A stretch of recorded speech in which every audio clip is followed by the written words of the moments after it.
क्या आप JEE main, JEE advanced, NEET या क्लास 10th और 12th बोर्ड के कैंडिडेट हैं?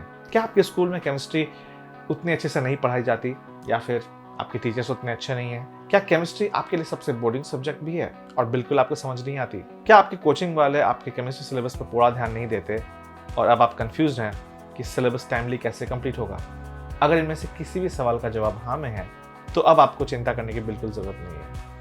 हाय, मैं हूं चंदन विश्वास। मैं लेकर आया हूं आपके लिए premium online chemistry classes on Zoom exclusively at affordable prices. इस क्लास में मिलेगी आपको handwritten notes, practice sheets, books and 24/7 doubt solving portal on Telegram. मेरा काम है आपके लिए केमिस्ट्री को सबसे इजी सब्जेक्ट बनाना। मैंने पिछले 10 सालों में कम से कम 10,000 स्टूडेंट्स को कोच किया है और उनमें से बहुत सारे लोग आज इंडिया के लीडिंग यूनिवर्सिटीज़ में पढ़ रहे हैं या फिर वहाँ से पास आउट होकर अपने लिए ग्लोरियस करियर में आगे बढ़ रहे हैं। तो इस बार बारी है आपकी। अपने लिए कस्टमाइज्ड केमिस्ट्री क्लास के लिए स्क्रीन पर दिए गए नंबर पर व्हाट्सएप कीजिए और अपने लिए फ्री डेमो क्लास बुक कीजिए। मैं मिलता हूँ आपसे क्लास में।